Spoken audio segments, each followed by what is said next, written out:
मैं आज सरकारी था, मैंने 20 साल की लगभग नौकरी की है।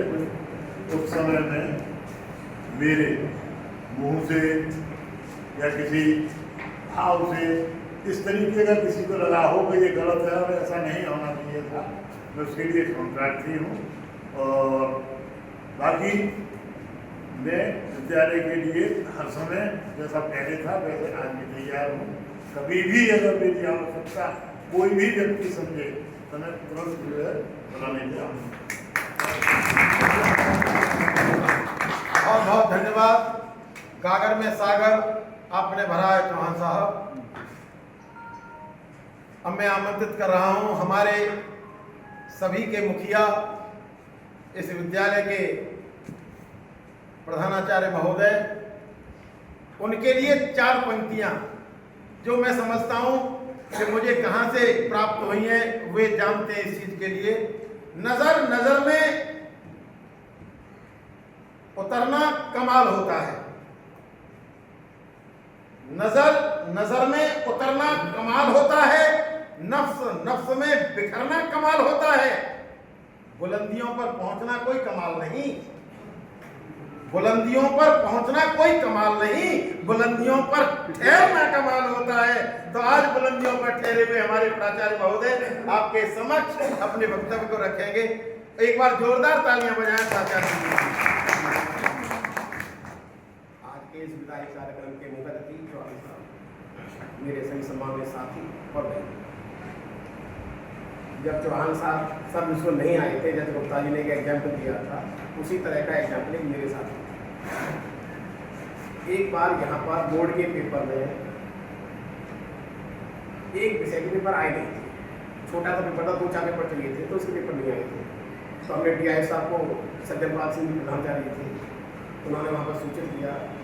तो उन्होंने बताया था कि ये पेपर जिस दिन पेपर है उससे 1 घंटे पहले आपको मिलेगा और आप जो किसी व्यक्ति को टीकाराम कन्या इंटरव्यू में गया था।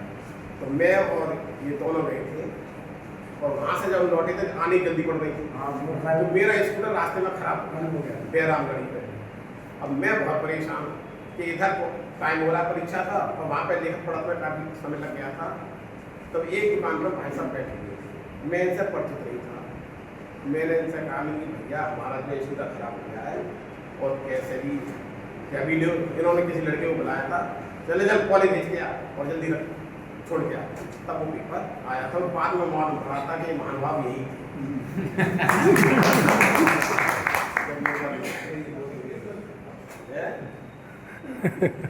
और जैसा मेरे लिए लोग कहा करते थे, जब गांव में हम रहते थे तो थोड़ा सा जब स्थिति ठीक थी तो गांव के लोग हमसे कहा करते थे, बड़े बूढ़े थे, कि अमरीश तू ये मत समझियो कि तू बहुत मेहनती है, तू बहुत पढ़ा लिखा है, इसलिए तुम तरक्की कर रहे हो। ये तरक्की का कारण ये कुछ नहीं है। तरक्की का कारण तुम्हारे बाबा है, उनके जो कर्म थे, उनके कर्मों की वजह से तुम फल भोग रहे हो। तो मुझे लगता है कि ये बात आप सभी के लिए, हमारे लिए, सभी के लिए है कि हम जिस स्थान पर पहुँचे हैं वो हमारे माता पिता का, हमारे बुजुर्गों का कुछ ऐसे कर्म रहे होंगे जो आज हम स्थान पर पहुँचे हैं। जैसे मैंने भाई साहब के पिताजी के बारे में जाना था कि जैसे ठाकुर साहब बहुत दबंग नहीं थे, नौकरी की सब बता रहे हैं, लेकिन इनके पिताजी थे वो गौ आदमी थे। उनकी जितनी तारीफ की जाए, जैसे हालांकि मैंने उनको कभी देखा नहीं, लेकिन स्टाफ में जब उनके साथ के लोग थे तो जितनी तारीफ करते थे वो बहुत ही मतलब बढ़िया तारीफ कि कितने सीधे थे कि स्टाफ के लोग ही उनको बहका बहका करके रबड़ी खाया करते थे। बहका बहका कर ऐसे कि जैसे साहब कुछ कह रहेगा कि हाँ जो कह रहे कि तुमने कॉपी गलत जान दी है कि अच्छा भैया पर काम होगा कि 250 ग्राम रबड़ी खवा देंगे। वो 250 ग्राम रबड़ी खवा और फिर वैसे ही जिसने खाई रबड़ी वो वैसे ही कहते था मेरी बात आगे कचना हो।